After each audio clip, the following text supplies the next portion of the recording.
Everybody good? Yeah. Everybody lubricated? Okay. For this, let me just set down the ground rules once again. We have this fourth seat on the panel, which we have occupied now by the great David D. David Cook, who I'll introduce in a second. You don't want to be called David Cook? No government names? Oh, don't call you great. I'm not going to lie to the folks. And this seat is basically for any of you to come up, join us, add to the conversation. All of you have your realms of expertise. All of you have your realms of knowledge that we can add to this discussion. So we want to have that. If you feel like you just want to ask a question, we have 2 mics here. We want to be able to capture it for posterity. So please speak into the mics, come up to the mics, or that kind of thing. And we've got We've got about an hour and a half. We've got a good 90 minutes, so we can extend this conversation in all kinds of different types of directions. So with that, I'd love to introduce Davey D. He was just recently honored as one of the most influential black radio DJs in history. And I think he should have been higher on the list, but but we're all happy that he got the recognition because he's been very, very influential for the last 20 years. Are you still doing the thing? Are you still doing the thing at KPFA? Yeah? Still doing the thing at KPFA. Hard Knock Radio, 4 p.m. Weekdays, syndicated around the country. He does hip-hop and politics blog, hip-hop and politics, wordpress.com. Website, davyd.com. Just go to Davey. All you need to know is davyd.com. And he's been somebody who's been a pioneer in social media as well as somebody who's been a legend in terms of Bay Area activism and arts.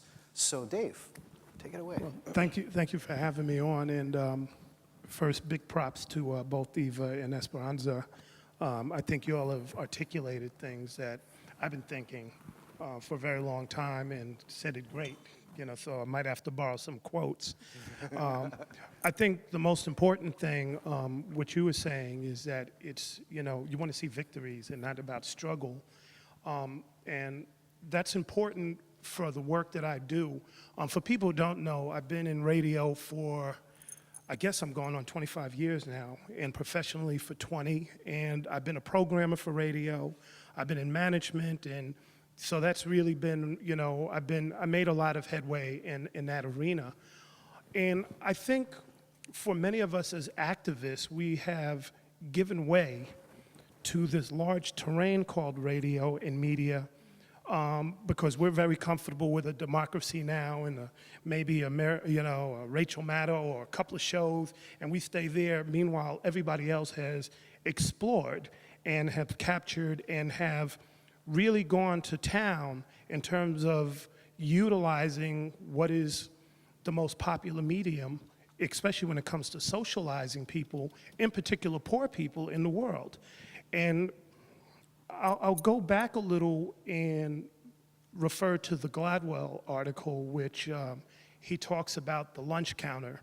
I thought it was very interesting that he juxtaposed that in social media and didn't use the word communication, and that he didn't make mention that Dr. King himself had given speeches about the role that radio played in socializing the civil rights movement. He pretty much says, had it not been for all these black radio DJs, he starts naming them, including, I think, Purvis Spam and the work that was done in the Freedom Summers, said there wouldn't be there if it wasn't for you guys. And the point to that is that while all this organizing was going on, you had a communication device that was working in concert with these efforts, and I think we often forget that.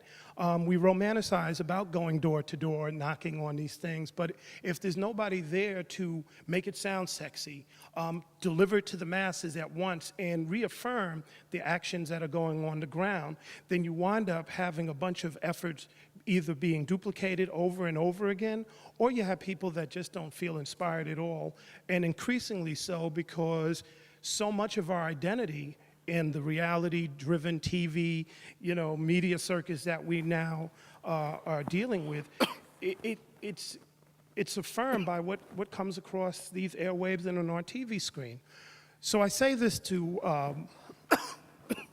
get to my bigger point, which is when I've worked at Clear Channel and I worked at Time Warner, what always amazed me was the psychological profiling that they do on entire communities, specifically for the basis of being able to figure out how we can sell a bunch of product to a particular demographic. We want to, at KMEL, we would sit in a room and go, we are trying to find Latino women from San Jose. What do we need to do? And you got everybody from the program director to the secretary, and they're all spitting game. Well, they get their hair cut on Friday. They go to church on Sunday. They shop here. They do there. And by the time everything's said and done and they have the consultants and everybody sit around, we know what color to put on the bumper sticker. We know the personality that needs to be on the air.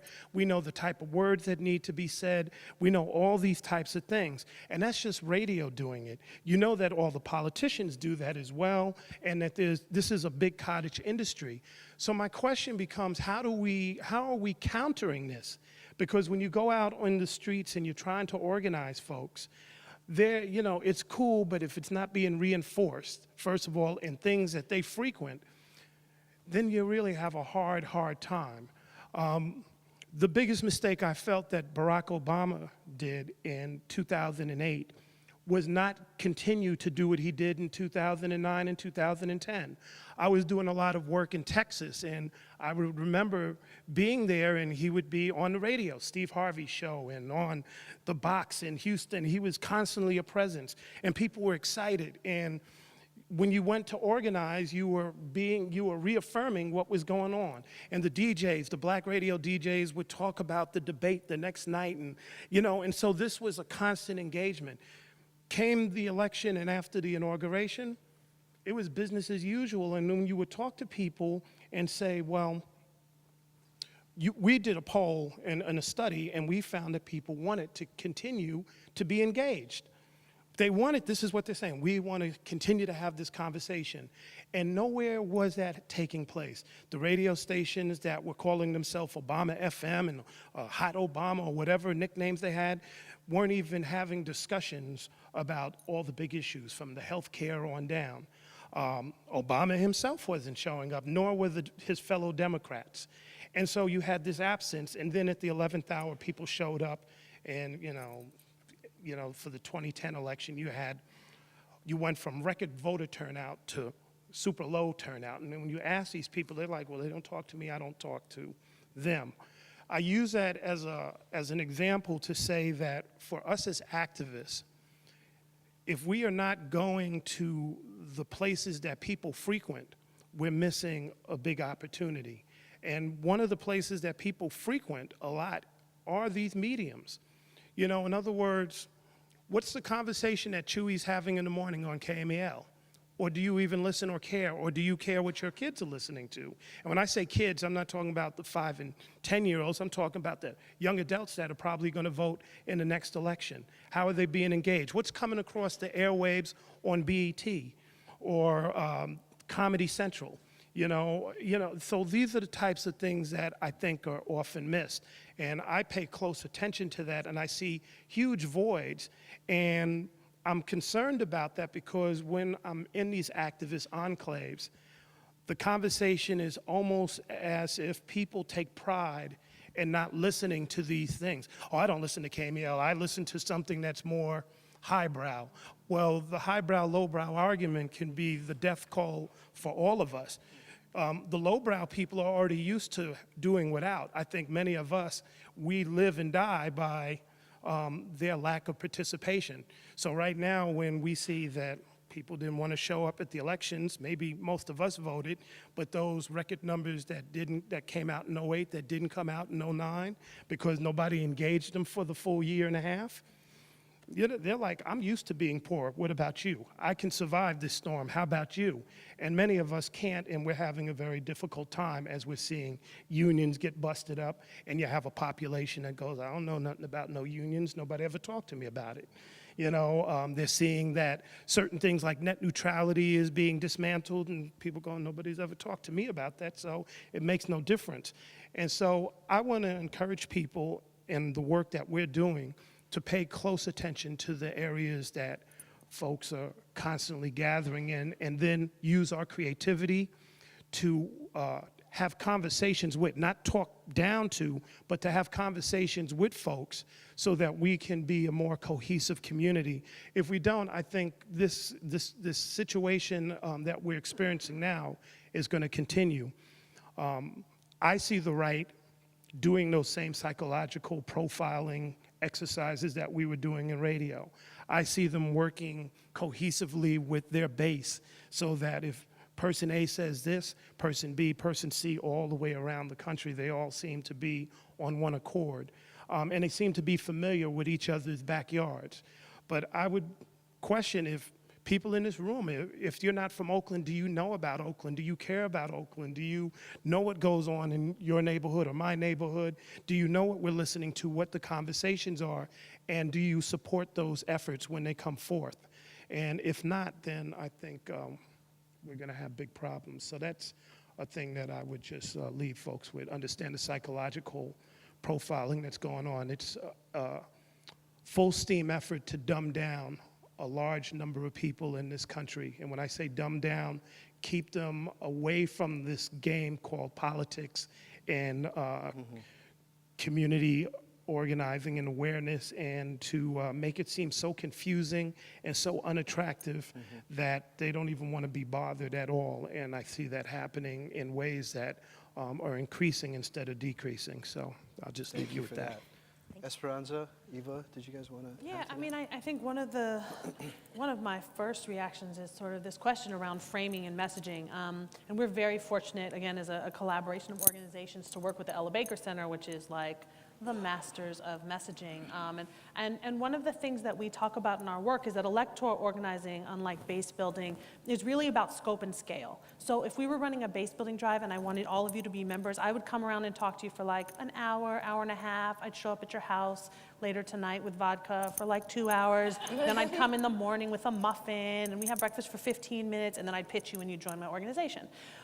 With electoral organizing, the way that we are talking to people is that we talk to thousands of people. We have 3-minute conversations with them. And during the course of that 3-minute conversation, we're seeding them with a particular framework. A lot of our work is around tax and fiscal policy. And so one of the frames that we use is about building a California dream. That's the same dream that your grandparents came here for. And it's aimed at predominantly low-income immigrant communities of color, people who migrated to California. And so we kind of connect to that thing as a brown person, just that piece around your ancestors and your family's history. And when you talk about the California dream, it's like, I personally see Southern California. I'm from Northern California. I see Southern California and palm trees, and like I have this whole fantasy about a house on a beach, which is not ever going to happen here. But that all of that stuff seeds this message for me. And then we go out and we talk to people 3 times a year. We talk to people whether there's an election or not an election, because part of our work is to keep engaging the same people over and over and over, and really beginning to instill a culture of civic engagement and participation. We exactly agree with you. We think people are like, nobody comes out and talks to me, well, except for those cats from Oakland Rising. They're here like every 6 weeks. And that's sort of the response that we've had. We've only been around for 3 years, so the question is, can we keep up that momentum and pace for the next 10 years? But that's our goal and that's our work. We know that when we go out and talk to folks, they respond. We worked on the census campaign. We talked to 17,000 people, voters, non-voters, previously incarcerated folks, documented, undocumented immigrants, just folks in Oakland, whoever was in Oakland at every door. In the places that we talked to folks, we saw an increased rate of return of census forms, 4 to 7%. 4 to 7%. And part of the reason is that we'll hire somebody from East Oakland who's previously incarcerated and give them a job to go out and talk to people in Oakland who are previously incarcerated. Right? Like, we're willing to say our community is our community. We're going to embrace folks. We're going to give people opportunity to engage in this political process, being politicized, and that through this work we think we're doing transformational organizing, right? People are changing through the work. They're changed through the work. And so we go through and we do it over and over and over. But the message framing coming out of some places, like particularly places that have the racial justice analysis for us. So there are places that do amazing message framing, like Demos. They're a big think tank in DC. But they're mostly white folks, and that's great. But for Oakland, that frame doesn't really resonate for us. But the Ella Baker Center, Color of Change, some of these other organizations that are looking at how we seed long-term messages with low-income immigrant communities of color are really helping to take our work to the next level. And we see it everywhere, on the phones with them, on our websites. And then the other thing is everything's got to be hot. We don't do nothing that's not hot. Can I Hot just add pink, one thing? blue. I agree. One of the things, just so people know, we had a study done after the election with the University of Texas with grad students. And one of the things that they found, we wanted to find out if people were voting because Obama the personality or if there were other things. And I mean, people who did work, they knew. They, you know, with the Latino voters, brown voters, they were like, we ain't talking to you unless you come in, sit down and literally have that vodka and taco and hang out for a day, and you just couldn't. In Spanish. Right. And what you found was that there were people that were making these guesstimations, like, I'll just get somebody to speak Spanish and they'll be happy. You know, with the black community, they wanted familiar voices. They wanted the guy from their neighborhood to be in commercials, which is what we did. We spent, I think, $35,000, $50,000 taking Ray from the block to talk about his politics, you know, and put them on BET in his area where he became a hero. You know, that was something that was underneath the radar. People didn't know that except for the people in the community. But when we were talking with the Democratic strongholds that were there, you know, you had somebody say, well, the brown vote is not that important, and they were pulling out charts and graphs and all these other types of things, and you're just sitting there with your head cocked, and you're like, wow, you know, this is going to be a big mistake, because while they avoided sitting down and spending time, there's somebody else who's doing a lot of sitting down and having a glass of vodka with folks in these communities, and that's George Bush's nephew coming in from Florida with his whole program underneath. So he's sitting there engaging folks, and that goes a long way while we're sitting there going, well, you know. But if I may take off my moderator hat for a second, did you want to add something? Oh, I had a quick thing to add. Please. Which is that the Electronic Frontier Foundation actually has the opposite problem. You know, a digital civil liberties organization that focuses on internet issues obviously has a very strong white, male, middle class, tech-savvy membership base. And our greatest challenge as the internet has sort of expanded to affect everyone's lives, not just in the United States, but all over the world, and not just white, upper middle class, you know, suburbanites, but, you know, men, women, brown people, people of all kinds of sexual orientations and class divisions, has been to sort of expand our reach beyond these people who are traditionally our membership base.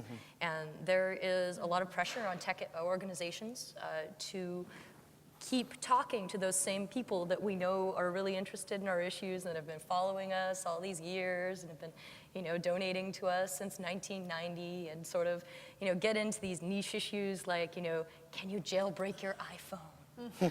I'm fairly certain that in Oakland, the number of people who are interested in my talk about whether or not you can jailbreak your iPhone, not so great. But if you start talking about net neutrality and how to get broadband to your house, that's a whole nother issue. If you start talking about privacy and security on your cell phone, keeping yourself from getting wiretapped, making sure that, that when you communicate that the government is not watching you, that's a big deal. And the EFF has really worked very hard, and really, there's a long way to go, let me tell you. But we're really just starting to try to reach out to a broader audience and not just talk about those sort of narrow gadget issues that interest our original membership base. You guys showed up on the radar when you took up the case for all the hip hop sites that got shut down by Homeland Security. That was a good thing. That was the first time people were like, oh snap, who are you guys? And what is now it about? now you have fans that are in that arena that never ever would have thought. And I'm going to let you go. I would just ask my cousin Mookie in East Oakland would love to know if you can jailbreak an iPhone. I'm just saying. I'm just saying. Before I let you go, Dave, FYI. I just want to kind of go back to the point that you made initially, which to me actually doesn't speak about messaging. It actually speaks about the idea of the culture, right? And how do we change the culture? Because the messaging piece, as you said, is something where the Democratic Party gets out there every 2 years, probably more like every 4 years, to lots of the neighborhoods that you're working in. And you're out there every 6 months. But the culture is working every single minute. Right. It's working right now. We go to sleep and it's still working. And so when we talk about the culture of activism or the culture of hedonism, right, that's something that we're dealing with 24/7, 366. So I guess to me it goes to this thing of what can politics not do, actually? What can community activism not do? And I think that community activism can't impact that particular space.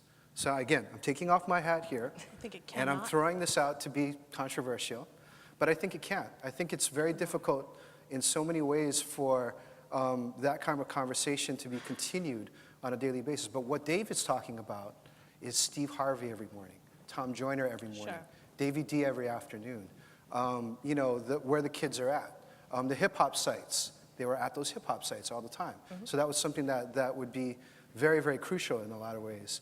And in that sense, this is where artists, I think, enter, and this is where cultural workers enter. This is where radio DJs enter. This is where musicians enter. This is where, you know, folks that are about that kind of enter, I think. And I think that what the progressive movement hasn't done is to actually create that space and say, yo, do it, and run with it, and lead us. In fact, in most cases, the progressive movement has said, you're the artist? Oh, good. We need you for this fundraiser. Yeah. You know, oh, you're an artist? Oh, great. Maybe you can do, you know, a commercial for our candidate and that kind of thing. And I think that, again, I think that that's something that even community activists in a lot of respects haven't gotten over that particular model either. It's the whole thing of come and play at our thing this weekend, at our rally this weekend around this or that. I guess I would just also ask the question is like, is it also possible that our culture, not our culture, that there actually like are separate cultures happening, that there is sort of a mainstream culture that is happening that we need to be in touch with and in tune with, and that we as people who are activists in our movements need to begin to shift our politic, our conversation, or whatever, to meet people where they are. As an organizer, the first thing I was ever told is, you go out and meet people where they are. If you're gonna organize janitors, you do not wear your Kohan shoes. If you meet people where they are, who they are, you talk to them about, you get to know them in 15 seconds, and I think that we spend a lot of times as activists trying to figure out, like, how are we going to get them to, like, understand Marxist-Leninist? It's like, we need to just acknowledge that while we've been sitting in think tanks and talking and building relatively small movements, mass media, kind of the corporate capitalism, has been seeding poor people, brown people with every lie possible, and people have begun to ascribe to it. And so now we need to, I think, retrain ourselves, not to be so highbrow, to actually engage with people where they are. I know some amazing activists who will not go and talk with my cousin Mookie on the block, like straight up don't want to go there. And so it's like we actually have to be willing to undo our own learnings and come up with some new theories, bring something new. And I think you're absolutely right. I think artists, I think musicians, I think those folks are like on the forefront of doing that, like way more advanced Well, than. it starts with everybody understanding that everybody brings something to the table. The work that we was doing in Texas was that Mookie was able to articulate quite clearly his politics for not voting. You know, that's the first thing. People just assumed that he was dumb. And it was like, no, I don't vote, and here are the reasons why. And then when Mookie did vote, ironically, it wasn't for Obama. It was to get rid of the sheriff. That was the biggest pain in his ass. It was to get rid of the judges that, you know, that were problematic, which the end result was the sheriff was done. And, you know, judges were removed. And was giving, you know, and our job was to provide that platform. So I'll just close by saying that I think that everybody has something to offer, that if you walk into East or West Oakland and you think, like, I'm gonna teach these folks, it's the wrong attitude. You gotta walk into East and West Oakland and say, I would like to have a conversation, and also probably go home learning quite a bit more than you when you walked in there. The question that the challenge that you have then is to figure out to say, well, here's a solution that I have. In this case, it may be to vote in the next election, and what sort of give and take can we have to see that and, you know, that goal be accomplished, versus like, you all need to vote otherwise, blah, blah, because people are like, yeah, okay, right, whatever. Right. And I just, like I said, in Texas, what we've seen is like, yo, I'm already poor. Can you survive? Because I can survive these times. And, you know, record low number came out in the midterm elections. After seeing record numbers, that should be a wake-up call for all of us, because that is 33% brown, I don't know, 15, 20% black. People stayed home for a reason. They stayed home when I talked to folks because they felt like they weren't engaged and that people were taking them for granted and didn't want to show up on the Steve Harvey shows, and people were saying things like, well, if we need to go on Steve Harvey, they should watch C-SPAN. Well, fuck it, I'm not going to watch C-SPAN, and I'm going to stay home. Deuces, and we're suffering now, so. Thank you, Dave. Thank you. Thanks very much. We have these microphones as well if people want to step in. Right now, I guess Fabian's just going to take the spot here. It's Fabiana Rodriguez, as we partially introduced you earlier, artist, activist, co-founder of Presente.org, which is a social media website and does a lot of work around organizing Latinos on Latino issues. And you've got a bunch of different perspectives. As a working artist, as somebody who's working in the social realm, as somebody who has thought a lot about the culture and changing culture. Yeah, well, I want to say that first I identify as an artist. That's where my heart is, and it's interesting because you kept mentioning a mural, and that mural was done entirely digital. I never touched a paintbrush. It's all like digital tools are a big part of my identity and how I get everything, how I get a lot of things done. But as an artist, I worked for years in the immigrant rights sector, and really I'm a daughter of migrants, and I also ran a web company, and so technology was always a big part of who I was, and I got to connect with all the Latino coders because we were so frustrated that there was so few coders of color. And I just kind of, after working for so long in that sector, we realized, well, Latinos, we are one of the biggest, becoming the majority in many states, and yet if you look at the 2006 marches where millions of people walked out, we had no technological infrastructure. And so after meeting the guys from MoveOn.org, Aside from radio. Aside from radio, yeah.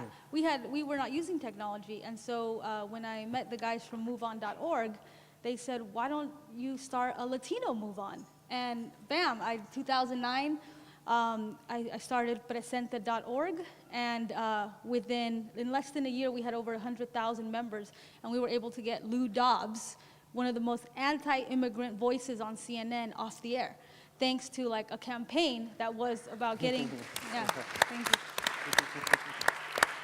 So, thanks to a campaign that was about getting Latinos all across the country organized. And so, my kind of thing to challenge everyone here is that, so with immigrant rights, I mean, the local model, one thing that we have to recognize is the anti-immigrants are out-organizing us. When we're trying to fight an anti-immigrant ordinance in California, there's 13 states replicating SB 1070. And so technology became a key way to organize Latinos around the country and saying like, hey, let's stand up to the Minutemen, let's stand up to SB 1070, let's try to support Sonia Sotomayor in her nomination for the Supreme Court. And so as an artist, the other thing that Presente.org became was an outlet for distribution, right? Because I do a lot of radical graphics, and I was doing art, but somehow, the anti-immigrant sentiment is just so bad on a national level that there needed to be something more, and technology became that. So, for example, we work with a documentary filmmaker, and he made this really great film about a town in, it's in Virginia, where they passed an anti-immigrant ordinance and all the immigrants left, and then the economic structure collapsed. Well, when we shared that with our members, we said, hey, who wants to get a free film, Liberty 9500? There's this cool documentarian, he did this film. 28,000 people requested the film, and we became the biggest distributor for that documentarian. When I made a poster about Briseña Flores, who was the 9-year-old girl who was shot in Ariavaca, Arizona, she was sleeping with her puppy, and a Minuteman walked into her house and shot her father because she says they were illegals, and killed her. And nobody was talking about Briseña Flores. They were talking about Christina Green, right? The little girl who was 9 years old who got shot in the Tucson shootings. And no one forgot all of a sudden that you also had a brown little girl who was killed, but you didn't hear that. And so I made an artwork about her story, and it got shared 8,000 times in the first hour.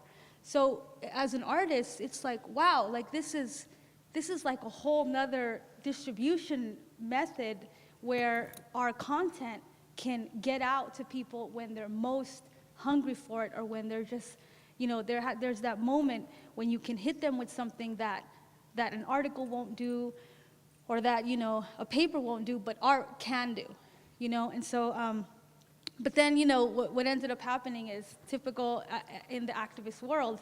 I got fed up with how artists are treated, and it was just like, we're always, people want us to spit out their messaging points, and people just want us for the free poster or for the free this, but our cultural, the fact that we're cultural workers and we actually have a lot of strategic input gets so ignored on the left. And so with Jeff, we've been really trying to change that, and we're thinking, well, how can we get together as a cultural sector and say, you know what, as cultural workers, we don't need to just, spit out the messaging points. We actually can create content that can impact people for the next, 5 or 10 years. And as cultural workers, we need to be respected. We need to also be allowed to have the space to do that respects our labor, and respects that we approach problems in a whole different way. And so, for example, I don't know if you guys know, but every month, 50,000 Latinos are turning 18. Like, this country is becoming a Latino country. Who's talking to those millennials? Who's talking to those 50,000 new Latino voters every month? Who's talking to them? Like, how can we, reach out to them? Because how can we say, you know what, do you really want to be like Russell Pierce, like that angry, dude that's just hates on immigrants and hates on queer people? Do you really want to be like him, or do you want to be like Jeff Chang, who's embracing immigrants and is about to go to Arizona? Don't you want to be down with us? I think that's powerful, and so that's a question that I pose to everyone. And then, That's a false dichotomy, by the way. yeah, well, I mean, I'm just playing. Yeah, and then the other thing is, the other day when I was watching the tsunami coverage, I don't own a TV anymore, and I get all my news from Twitter, and I was Right? I was actually twittering you guys talking while about you guys were talking. But I turned on CNN, and the CNN woman was saying, if you are in Japan, send us your tweets. And I was like, when did they start doing that? I was so amazed.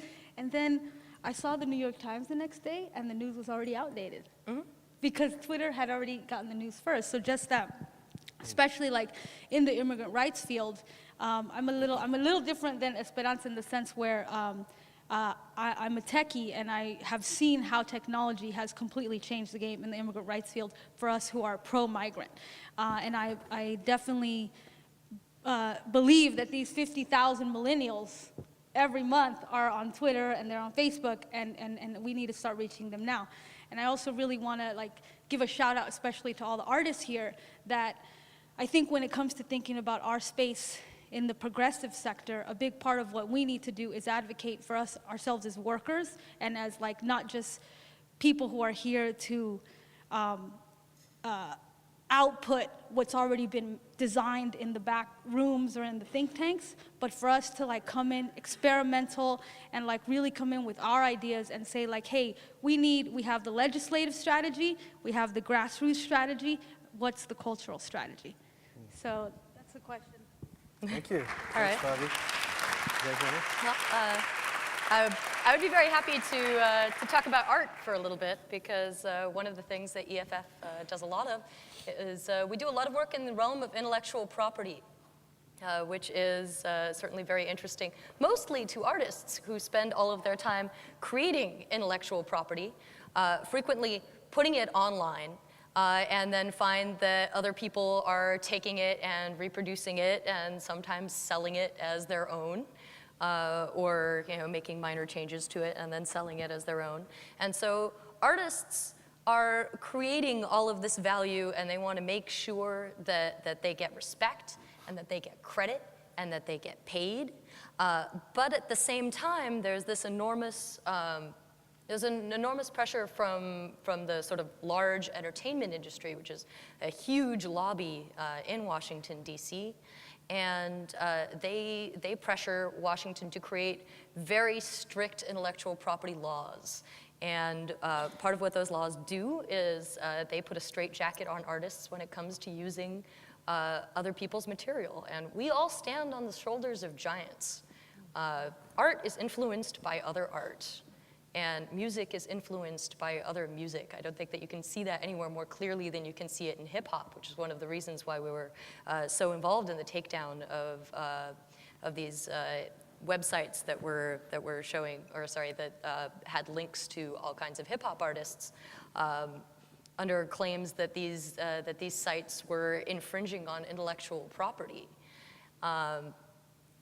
So EFF has done a lot in order to protect fair use, which is the whole notion that just because you are using somebody's intellectual property does not in and of itself make your use invalid, that you can transform it into your own art, you can be transformative, and also that you can make it better, you can do other things with it.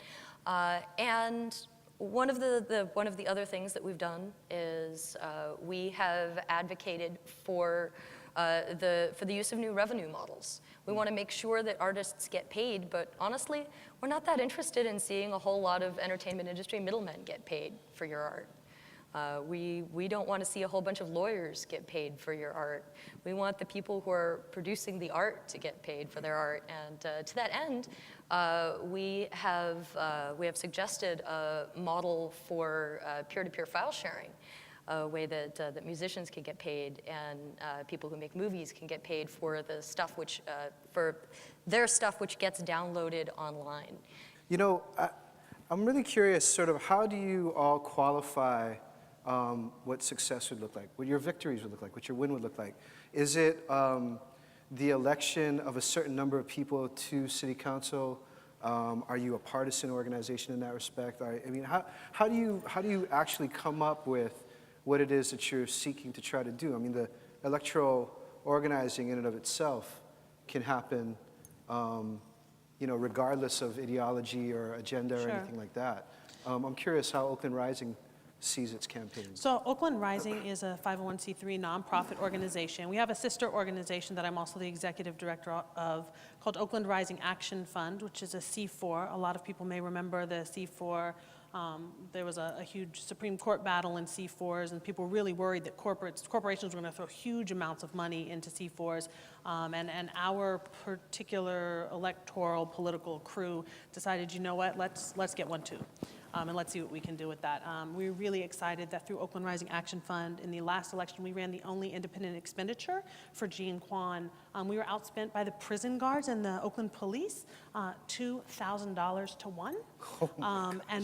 And Jean Quan was elected by exactly the number of people that we GOTV'd on election day. Wow. And so we're really excited about what it means to get a progressive governing majority in Oakland through our C4 organization. And through the C3, it's really about building the electoral power of low-income immigrants and communities of color, so that when decision makers are pushing policy forward, when they're talking about gang injunctions, when they're putting up policies that are going to hurt our communities, they understand that we are a voting bloc and that we will hold them accountable not only at city council meetings, but on election day. And be able to really shift the political landscape in Oakland. We have a lot, we're very scientific and very numbers-based. So we have a set of numbers that we'd like to hit and language demographics. But at the end of the day, we want to see a better Oakland, and we want to make sure that it's reflective of and attuned to the issues of low-income immigrant communities of color. Hi, how are you doing? Good. Could you introduce yourself? Yeah, sure. My name is Johnny Simons, and I'm a documentary filmmaker. And this has been a really interesting panel. Thank you for convening it. I really enjoyed hearing about the work that you did, particularly in Tunisia and Egypt. I wasn't aware of that at all, the role in that. And I really appreciate the work you're doing. I live in Oakland as well, and I think it's fantastic. I guess my perspective would be I'm a migrant here as well, and I migrated here for a different reason. I was in college on the East Coast, and I came out of the closet and felt like realized that I didn't have, in a sense, what you had, which was years of training from my family of origin about what my identity was, what my community was, and I needed to go someplace where I could get that. And had seen a documentary film, actually, Times of Harvey Milk, where I realized, well, there are a lot of places I could go, but San Francisco is really, there's a lot going on here on that particular topic. You could do worse. Yeah, and it was also, it was really the height of the AIDS epidemic. And I felt very strongly as a gay man that I needed to help my community. My community was being threatened to a huge degree. And so I moved here, and it was, it was really, it was an intense time to be here. It was also a very, from a community activist perspective, a really dynamic time to be here. I joined ACT UP. There was demonstrations on a weekly basis, people shutting down the Golden Gate Bridge, marching up and down Market Street, going to media outlets and saying, cover this crisis, that kind of thing.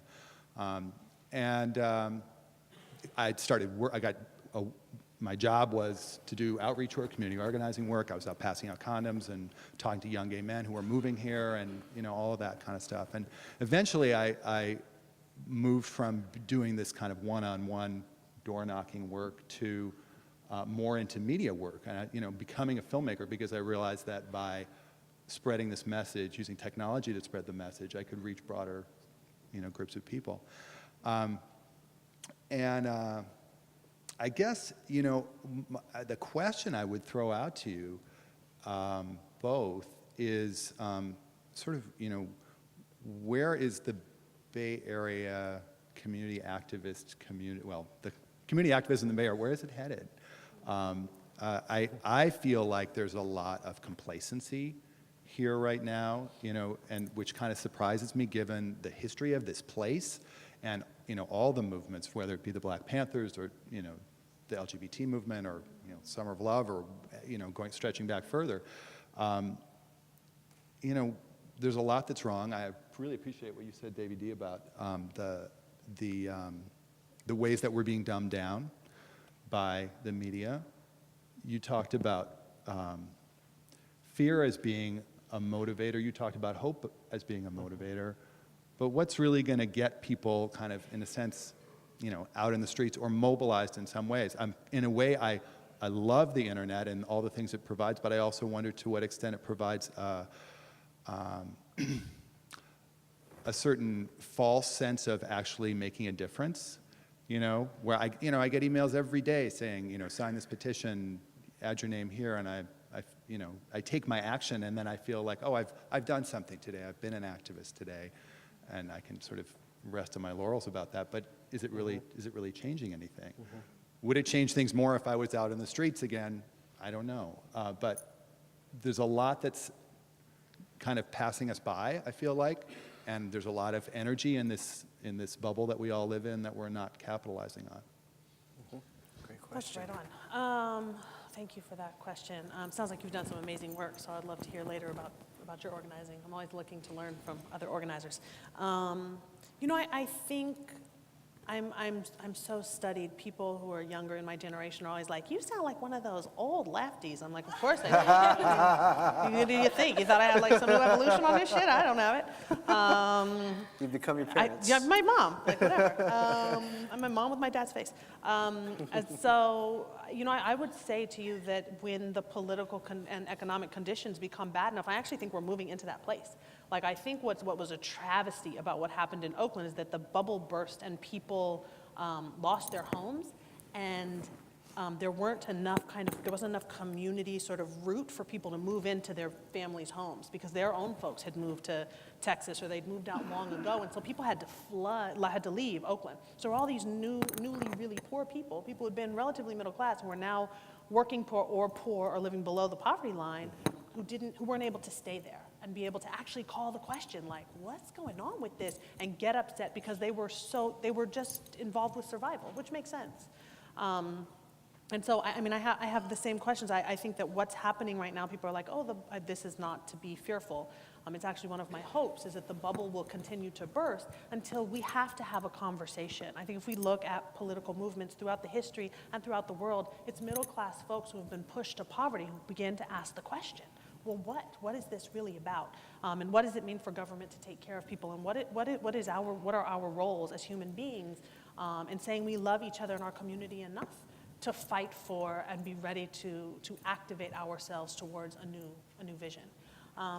One of the places that I'd like to see our movement be moving is in a visioning process.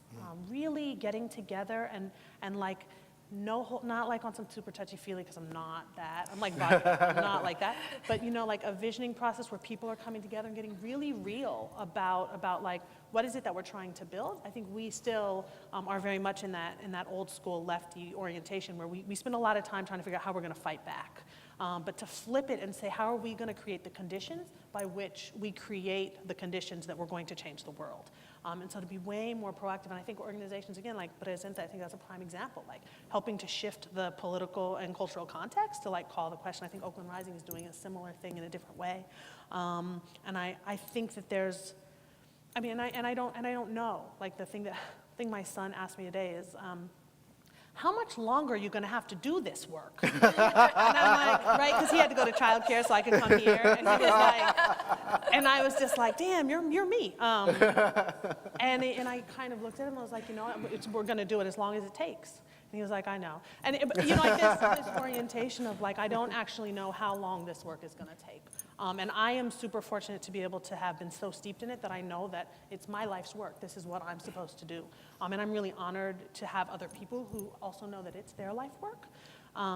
But I think that you're right, and I think that's the question that we all should be asking ourselves, is like, where are we going with this, and how are we doing it in a way that's cohesive and that has some vision, and agree that we're not gonna line up on everything. We are not going to line up on everything. I work with I was telling them earlier, we have this whole like really deep gentrification thing happening in Oakland, which isn't a bad thing, but people from San Francisco love Oakland with their tight jeans and their bikes, and they're coming over, and there's this group that's doing like, they're really interested in like livable, bikeable cities.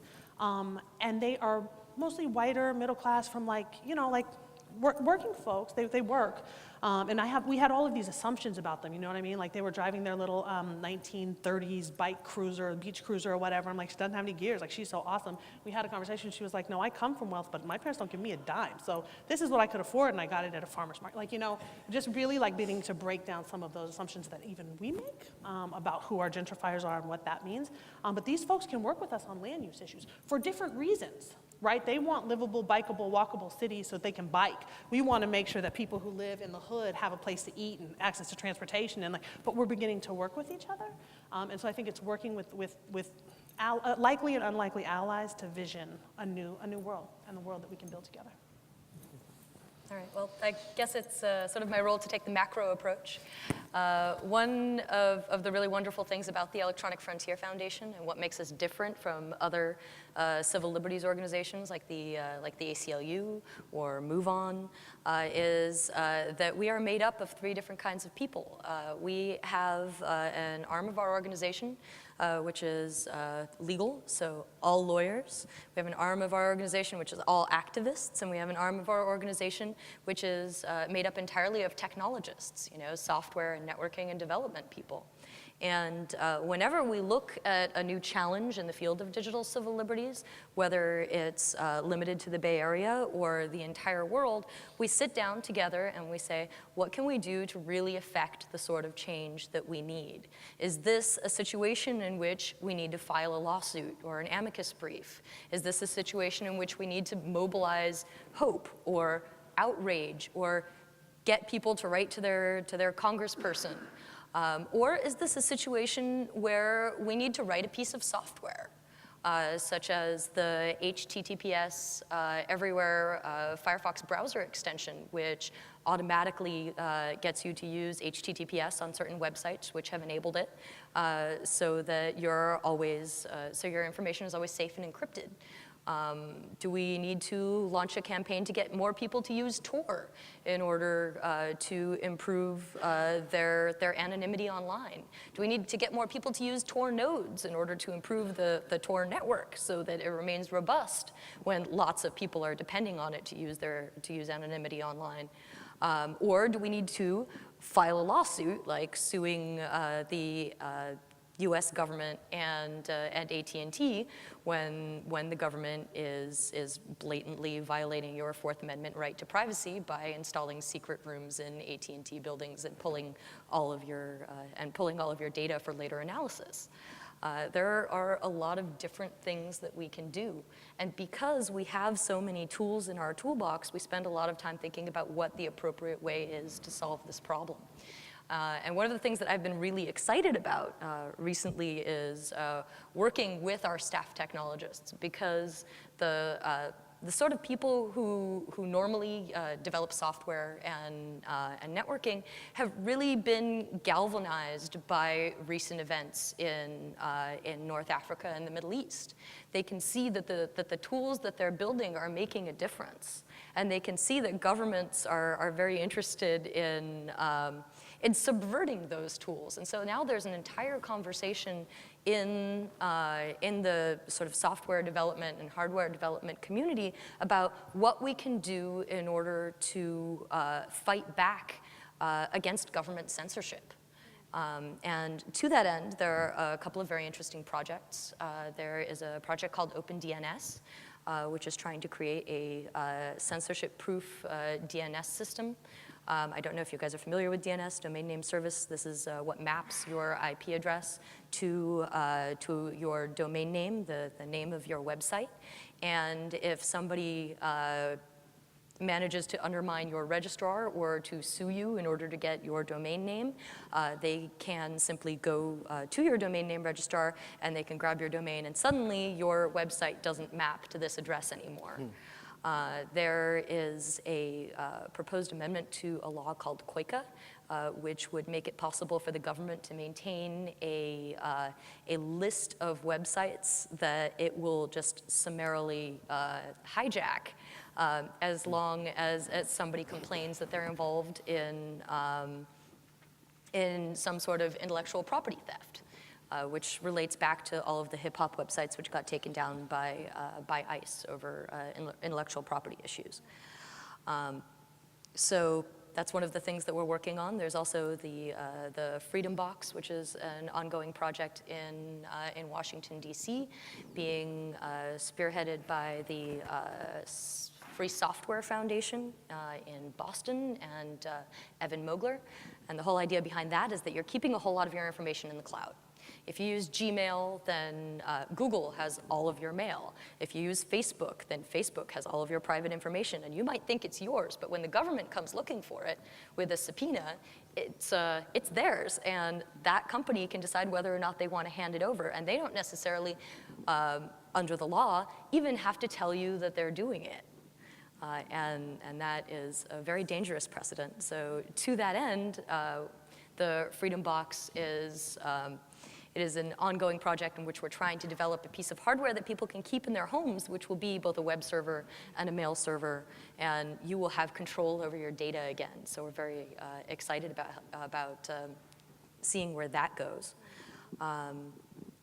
So there are all these really wonderful projects that we're working on, and it's mobilizing a community that didn't used to think that they had anything at stake in the world and the internet, that the internet would just sort of run by itself and it would be okay and everybody would just automatically have freedom. And that's not the case at all. We need to change the rules because, as John Perry Barlow, one of the founders of the Electronic Frontier Foundation, said, code is law. The things that you can get away with under the rules of the internet are the things that people will do. And we're trying very hard to mobilize activists in order to change those rules. And as long as, if we can keep these things censorship-proof, if we can make it difficult for any government to simply turn off the internet or turn off DNS or confiscate websites, then we are increasing the amount of freedom, the freedom all over the world. Thank you, John. Thank you very much. That's great. Thank you. Thanks for your question.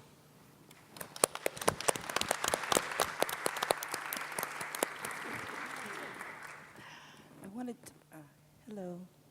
Hi. I'm Cynthia. I'm a vocalist, but I'm also an arts administrator. And my mother and her neighbors called me in tears a few years ago. I wanted to bring it up because it reminds me that we're seeing examples of people's work on getting people engaged to vote, that we have this right, that not everyone on this planet has, that their voice can be heard. But it's also that next step of your lifestyle. How do you stay engaged and hold people accountable that you voted in? And so there's all these things in our communities that whether you live there or not, like I don't live at home anymore, but when my mom and her neighbors, who I've known my whole life, called in tears that the cemetery board was going to use eminent domain to bleed into the neighborhood and oust living people for the future dead, Wow. I thought, we have a problem. Mm-hmm. And I said, I'm coming home, and we need to call a neighborhood meeting, which they don't usually do. Well, we did for potlucks and things back in the days, but all the kids, we've all grown up. I don't even know people's real names. I knew their dogs and what kids I babysat, and you're Mrs. So-and-so, and you're Mr. So-and-so. But I knew these people they had two people working multiple jobs to keep these homes already, even though it's a very nice area. But the area is now full of a lot of new money, and people weren't paying attention. These people, my mother and this neighborhood, they all vote. They vote. They used to protest.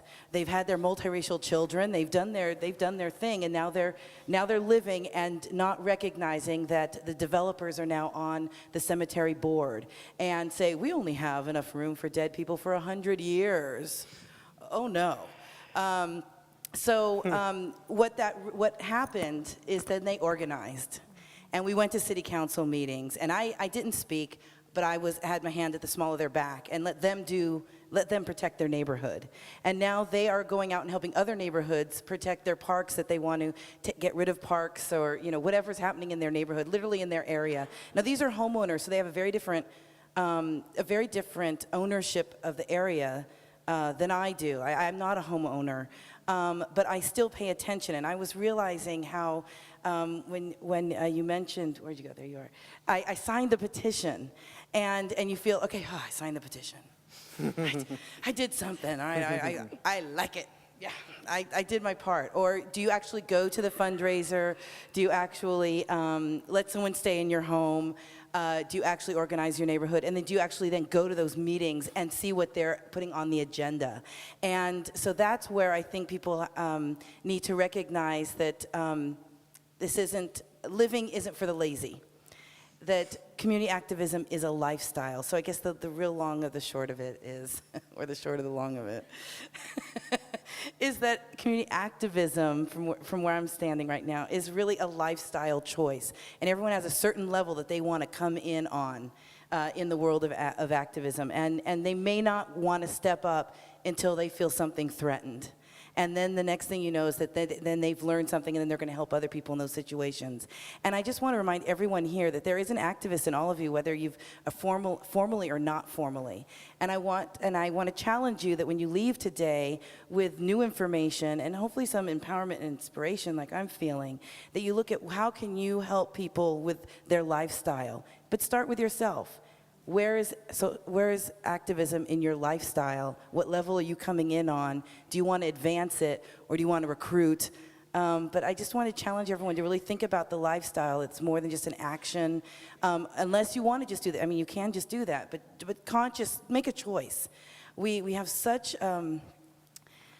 privilege in choices that we can make. And so I just wanted to really challenge everyone to think about, at what level do you come in your lifestyle for community activism? How are you protecting your neighborhood, your region, your state, the continent, and our globe? Thank you. Thanks so much. I saw you earlier. I'm mostly interested in the sort of the intersection of all the things that you've been talking about.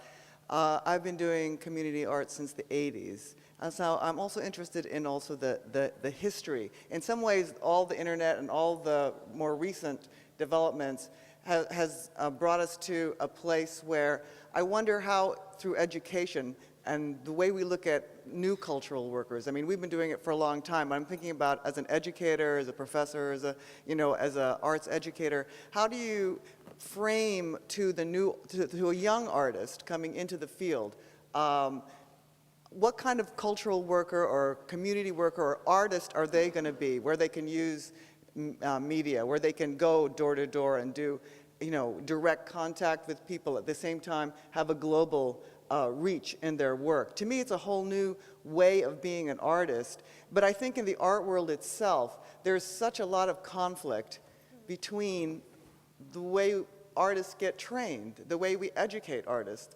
the sort of the whole ego factor and the career and then the community and the activism. But I think artists have been for decades since WPA have been doing work that brings art to people and groups that would never have the chance to do it or be part of it. So I guess because that's my work, I'm really interested in maybe what you or anybody has to say or to think about. How do you bring young artists, how do you bring new people into this line of thinking and work as cultural workers? Because I think it's really important what Fabiana and you said about that this is a job that we do. This is labor. This is not, just being an act. This is being an artist who does this kind of work.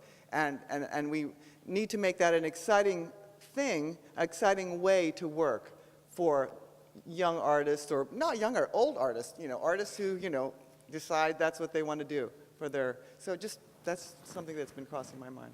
I'm curious, actually, I'm sorry. If I would have preferred, you would have been sitting up here, actually, to talk about this. But I had a question for you. Yeah. Which is, what do you think has happened? Why do you think that there seems to, what I'm hearing in your question is that somewhere along the line, the ball got dropped. Am I hearing correctly there? That somewhere along the line, the notion that art can produce change, that idea got lost somewhere along the line. Yeah, that's what I'm hearing in your voice. And I'm wondering, why do you think that that's happened? Well, I think because the art world is an incredibly huge marketplace, and that it's conflicted all along the way, along the line in terms of, I think of like the intellectual property, Shepard Fairey. You have artists that go out and do all these public things and do all these innovative things, and then all of a sudden it gets caught up in the art world and gets caught up in this. And I think that young artists who come in to do work and want to do activist work and want to make change, I think there's a certain amount of confusion. And it's not just artists that get trained in schools, and I do think as I teach, the young artists come with our state school system falling apart and all these students who could hardly imagine becoming an artist not having that opportunity anymore. I'm also talking about people in communities who maybe never went to school. I'm talking about community arts where you work with people who don't get that opportunity. I don't think the art world is a very, kind place in many ways. I think the institutions have broken down. California Arts Council, you used to be able to do that kind of work. We don't even have that anymore, right. So there aren't even ways for artists to earn money very easily to do this. So I do believe that it's difficult for artists to continue to do their own artwork and to feel that they can, as workers, continue to also create really great activist work where they're getting the support of their community, including the artist community.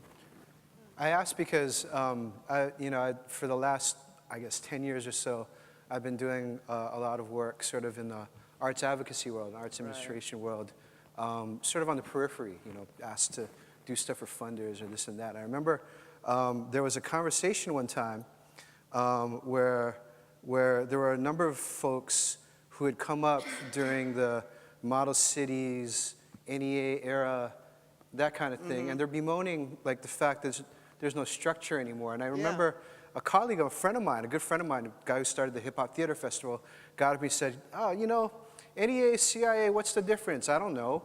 And in a lot of ways, the truth is that, after the culture wars of the 90s,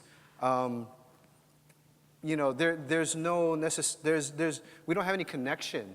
There's a whole generation of us now that are coming of age. Fabiana's one of them, I'm one of them, that have come of age without that kind of sense of government being a place that you push around a cultural policy. Right, that actually supported it at Yeah, some on the level. one hand. Yeah. And then on the other hand, there's been this explosion of the marketplace, where the marketplace is kind of extended to everything. And of course, we're getting out of like, what, another 10 years of an art market boom, you know? And so now it's collapsing, so, you know, Deech can do street art in the Mocha in LA. That always happens. Huh? No Up and disrespect. down. I haven't seen it yet, obviously. But, you know, suddenly street art is hip again because it's back to the streets, because the values are all gone, and, right? So I do think that there's sort of a generational gap there in terms of the passing on of knowledge. But I also think that there's probably more artists than there ever were before. And I think that in a lot of respects, the ways that artists organize has completely changed. That's so true. You know what I mean? So that the discussions that used to happen between generations in such places as community arts programs, in a lot of places around the country don't occur anymore. It does happen around here in San Francisco to a certain extent, and less so in Oakland, because there's still very strong interest, and there's funding, and there's institutions that kind of preserve that. Well, I mean, maybe not less so in Oakland, but you know, but there is, you know, there are places where some of these discussions kind of occur. But I remember sitting down with all these elders all the time, and people being like, you know, cultural policy and NEA, like we should get the NEA grants back, and I'm just like, what? You know, what? That's not a reality at all in my head, you know, and I don't know if I want to have government deciding whether or not I should have a grant or whether it should be pulled, honestly, you know?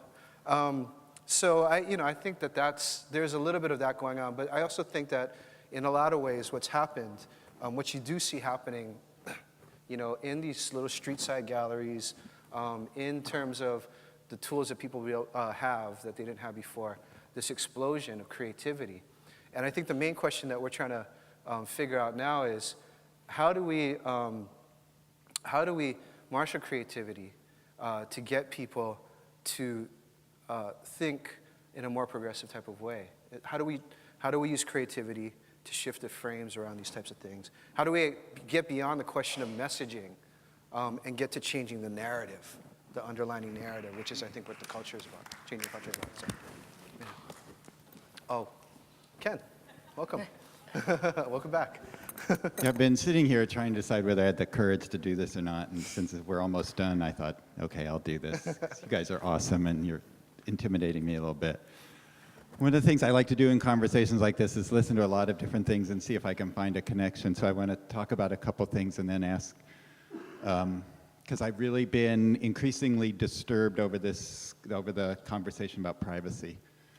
And I have a lot of questions about this, but a couple things. One, I've told this, everybody on my staff knows this story because I've told it 100 times, like a seminal experience in my life as a performing arts presenter is a piece that I co-commissioned and presented with Bill T. Jones, which involved 52 naked people, 35 of them from your community, and I was in State College, Pennsylvania at the time, and they could not all be white, which was really hard to do in State College, but it was an extraordinary experience. But one of the things for me personally that was extraordinary was that he said, you presenters are always sitting in the back of the house, and you're like commenting, oh, it's good, it's not so good, the art is great, it's not so great all the time, and it doesn't cost you a thing.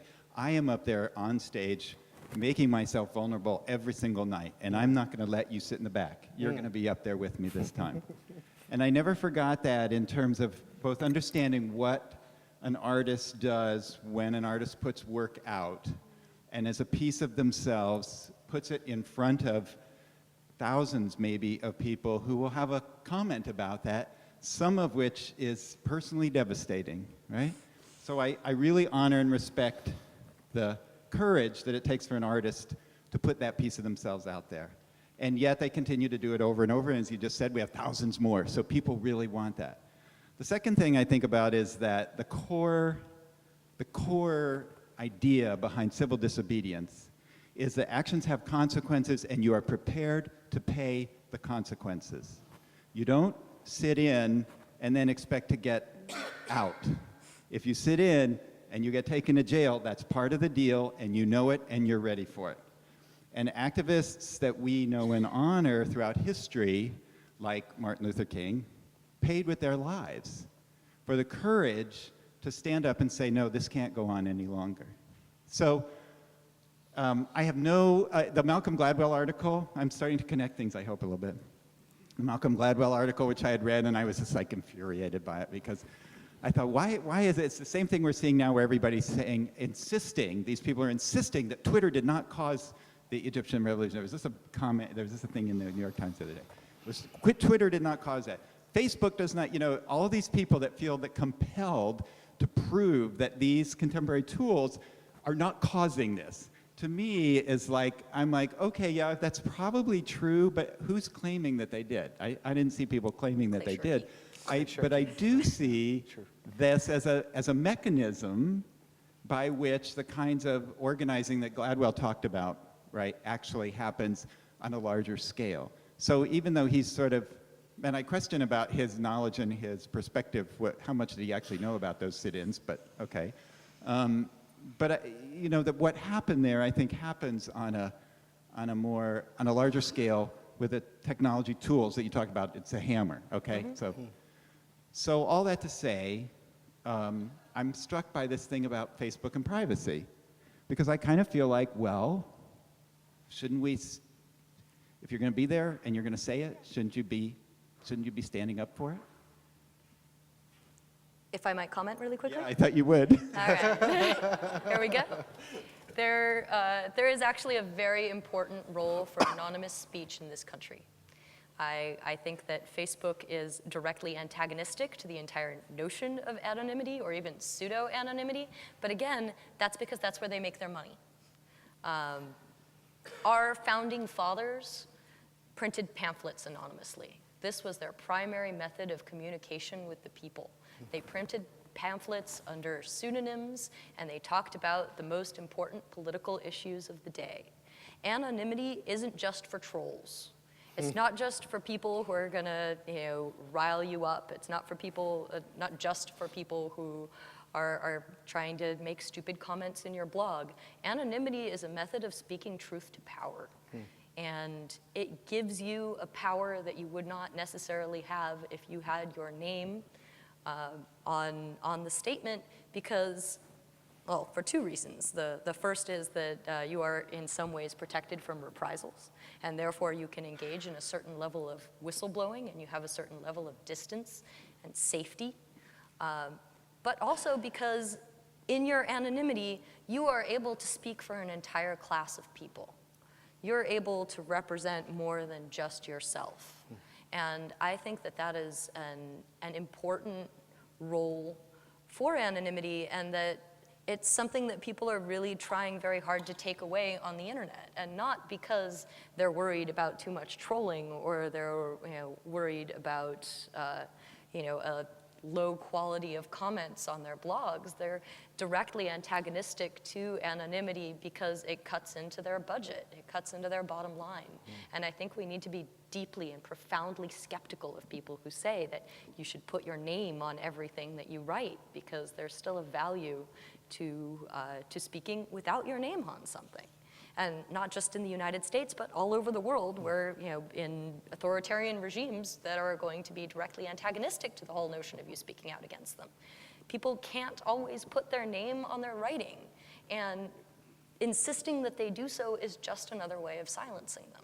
So, let me just quickly say, Please. That's a very seductive argument, and I really want to go there, but I can't help but think about the Koch brothers and the governor of Milwaukee, or Wisconsin, sorry. And that's all an anonymous speech, and anonymous, since the Supreme Court has decided that contributions by corporations is now speech. That's anonymous speech in favor of the governor of Wisconsin, which only by somebody managing to ferret out discovered that these guys were bankrolling this man's campaign that is now created. So that I'm just saying there's like two sides to that. There's two edges to that. Well, there are also protections against abuses of anonymous speech. That's what defamation law is for.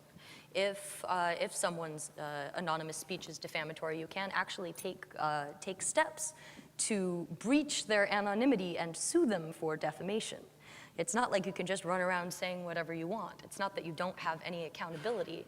It's just that there is this extra step that you have to take where you need to justify that your need to know who this person is so that you can sue them for defamation is great enough to pierce their First Amendment protections to free speech and also to anonymity.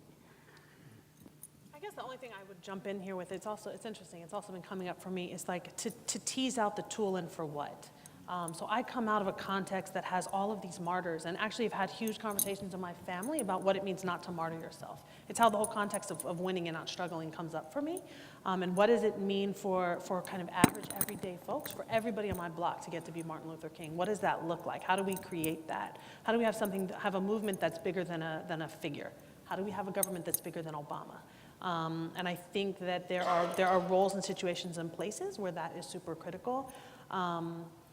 And I guess the only place, and I think that one of the places where that may not be so true is the internet. I think that there are opportunities for people to do a different kind of organizing. I also think that there are different kinds of people doing activism in that way. Like that there's a particular slice of organizer that I mean, even like just talk, like I don't know if you can notice, but like listening to you talk and listening to Fabi talk, like they talk differently. They're a little faster. They're a little more like numbers, and it's like a little, I'm much more like hanging out with regular people, and I'm like, let's get vodka. So I think that there are like different ways that you can, and different organizing tools for different kinds of organizers.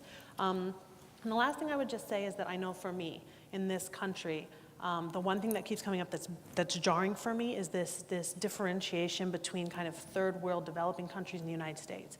Because I would just hold that in my experience, growing up here in a political context, the government here is just as interested in just as good at sort of silencing people, infiltrating movements. I mean, there is documented history that this stuff happened. And so to act like it's happening there over there feels a little disingenuous to me, because I'm confident that it is happening here. I may not be able to put my finger on it, but I'm confident. My organization filed a lawsuit? Yeah. No, I think that's right. So I think that there's some place in space, and I think that part of the American way is that hero-heroine feature, which is like, I'm going to get out here and it's going to be me, and and so I think there's a lot of tension in there, and probably a lot longer conversation that could be had. Well, it's Thanks. 4 o'clock, and it's been an incredible conversation. Thank you very much to Eva, to Esperanza, to the Yerba Buena Center. Thanks to all of you for coming. Really appreciate it. Thank you. Thank you, Jeff.